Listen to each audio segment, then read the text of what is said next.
Hi, I'm Tom Sullivan, Executive Editor of HIMSS Media, and joining me today is Ed Ricks, VP and CIO of Beaufort Memorial Hospital. Welcome, Ed. Hey, thanks, Tom.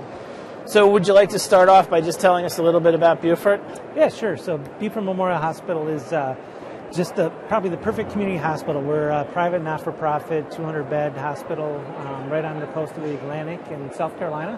So it's a beautiful area. It kind of poses its own challenges from disaster recovery planning and things like that, but great place to live and very busy general acute hospital, busy outpatient volume. And we've been extremely full this last 6 or 8 months. And so Oh, really? I guess that's good, but also poses some challenges.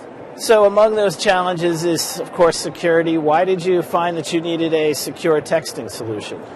You know, it's funny, a couple years ago when I was talking to a lot of our physicians and what they were actually doing in the real world, I started talking to some of my colleagues and asked them how are they handling texting because, you know, it's going on in your organization and it should be, if it's got protected health information, I think you've got some things you got to do from a HIPAA perspective. Sure. And a lot of people said, well, we just have a policy that says we don't allow texting. And I thought, well, that sounds great, but in reality, that's not going to do you any good because physicians know how to become more efficient. I think they're so busy today and trying to become more efficient. So that's why we started looking at solutions for us. So then what led you to select Imprivata Cortext? I guess the nice thing was we already had a relationship with them, and so I know that their focus is on healthcare security and workflows. And so they were just coming out with their new product called Cortext at the time, and we sort of jumped on the bandwagon actually to be a beta customer at the time, but now they've got hundreds of customers, I think, with the product. And what are the results that you've seen from Imprivata Cortext?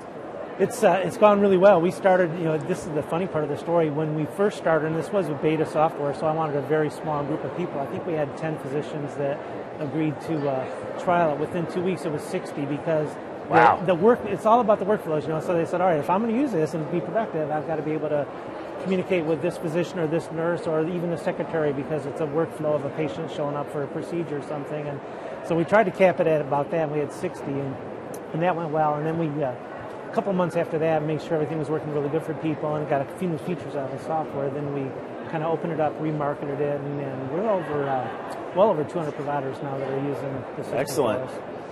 So now, as a final question here, what are you most looking forward to seeing at the mHealth Summit? You know, my thing is, and we had a nice conversation a moment ago, I think that a lot of people have some really cool ideas for these in devices or monitoring and haven't quite figured out yet how to tie that back into improving the healthcare of the folks in our community. And I think that's what's critical, is that it somehow becomes practical. And so what I'm really curious to see is how people are going to take those really neat solutions, because mobility is going to be the answer, and tie it back into something that helps us sort of navigate for these patients while they're not in the hospital, to keep the ones who don't belong in the hospital out of the hospital, you know, and certainly population health is what that's all about, I think. That's something we've certainly heard a lot about at the show here. So thank you for joining me today. All right, thanks.